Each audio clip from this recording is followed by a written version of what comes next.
There's Lake Michigan, and here we are with the eNASCAR Pro Invitational iRacing Series, 5th time on Fox this year, at the brand new virtual Chicago street course on the shores of Lake Michigan in beautiful Grant Park. Boy, this is going to be fun. Not just the scenery, but the competition, because concrete and chaos, Clint Boyer, I think that's the recipe for tonight. For tonight's Command to Start engines, a Chicago Bears legend and Pro Football Hall of Famer, Brian Urlacher. This is Brian Urlacher, and we couldn't be more proud to have NASCAR on the streets of Chicago. It's an honor and a privilege for me to say, drivers, start your engines. Slide it off. I know, you can start it up when you're ready. The Windy City 110 ready to get the green flag here on FS1. Real drivers, virtual cars, virtual circuit, and we're under green.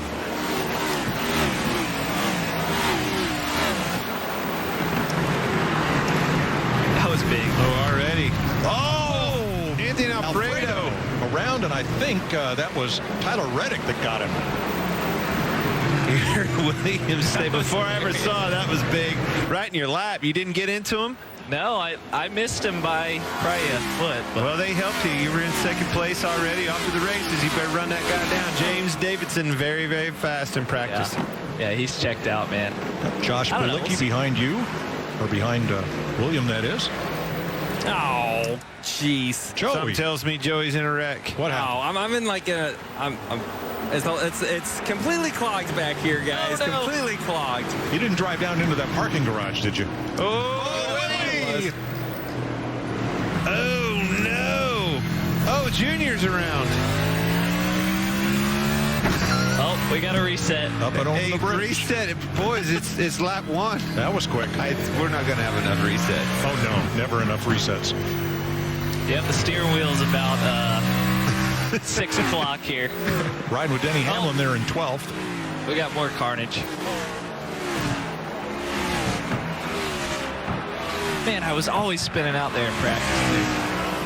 And just remember, guys, only 2 resets per driver. So Willie B's already used one up on lap 1. That means he only has 1 left for the last 50 laps. I'm going to need a reset if there wasn't cars in front of me. Oh, somebody spun into the barrier back there. Bubba Wallace at work. You keep moving forward, so it can't be all bad, Joey. Well, they're all wrecking in front of me. But Well, that's I what got counts. decent speed, sort of. So Bubba's 9th behind, he's chasing Denny Hamlin in 8th place. And Tyler Reddick now. Bubba in 10th. Christopher Bell behind him, and then Timmy Hill. There's Eric Jones back out on track, albeit with some damage. And here's Ross Chastain. He's been locked in a battle with Denny Hamlin for 7th place. A lot of damage on those 2 cars. I think Matt DiBenedetto ahead of them. Tell you what, you see Tyler Reddick coming in. I think, minimal damage on his car, and I think that's why you see so much more speed out of him. And I got a chance to talk to him in the hub earlier today, and I think he's excited as well. So looking forward to getting out there. Clint, right now, his times are James Davison. He's trying to catch Austin Dillon there, and you see a lot of glow from the front brake rotors. Oh, no! Now, how do you fix that? Ryan Newman's going backwards. He is hard to pass, Mike. He got the whole thing blocked up. Houston, we have a problem. Oh, no. Man, that was unfortunate. Timmy Hill and Dale Timmy Jr. Hill took get the through. shortcut. I think a bunch of fellas punched the reset button and punched out of that. Hey, situation. what was that right there? What do you mean a shortcut? There's like a little access road there into 7. In case they... I think so. In case you want to take that access road, took you to a parking garage or something down there. Did you see that? These 2 have been battling it out pretty hard. Justin Haley and Martin Truex. Uh-oh, Bubba's car is starting to get some character built into it. What's that pass? That's Austin Dillon. Different battling scheme Bubba from Wallace. him. Bubba had a good-looking car when this race started. I don't know what happened. What's the little weather, Yeah, right. Mike, I think Austin Dillon, he's showing him, I think it's 2 laps down in that 3 car. And there's Jesse. Yeah, and those virtual goggles that he's got on, you can see him actually moving over. I don't know if you've ever seen any of those videos on social, guys, where somebody will have him boxing or something, and a guy will punch through the TV screen or fall down on those things. I'll tell you what, watching him do that, looking down at the dash, you can see him checking his gearbox, looking over. So have they determined, and right now there is a big discussion going on among the Australian supercar drivers about their next-gen car, paddle shifters or floor shifter for the sequential box? Oh, man, just let us take our hand off the wheel and do it. I mean, I'm always a fan of the old school H pattern. I mean, that's maybe because I'm used to that. But the sequential deal is cool. It's cool, but the H pattern's harder. And that's kind of what I kind of liked about it. You know, it's like you don't want to make these cars too easy to drive. They're still going to be very challenging, don't get me wrong. But you don't want to make it to where it's idiot-proof. You want it to where, you know, you got a lot of talent is going to, and hard work is going to win races. Josh Bilicki's got work to do. He's 48 seconds behind James Davison. He's the second-place car. But now he's got to try to get himself around both Timmy Hill and the car in front of him, get some clean racetrack to work with. Which is pretty tall order. Timmy Hill's no slouch. And Matthew Benedetto, they're the 6th and 7th place cars. So Andy Jeffers, who's up with us in the Fox booth, he just sent me a very important text, sent it to you as well. And it's a video clip of Jake and Elwood Blues pulling up to City Hall in front of that big Calder Stabile sculpture. The whole car, and the Bluesmobile parks and falls completely apart. And a couple of drivers have had that kind of day today here on the virtual Chicago street cars.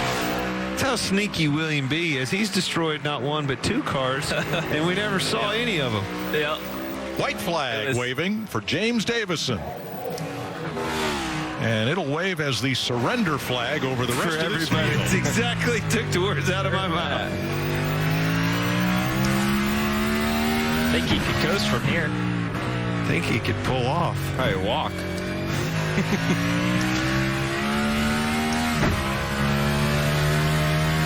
Is that IndyCar wheel for him too? I believe so. Yeah. Another some variation thereof.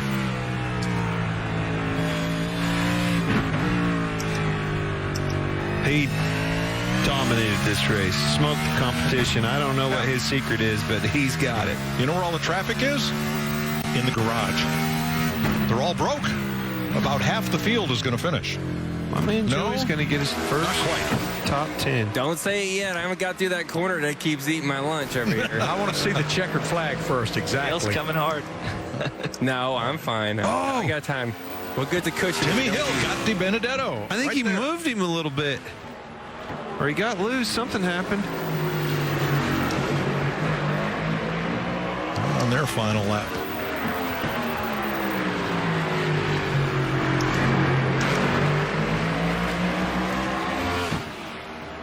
Great battle here for 6th place. And checkers are out for James Davison.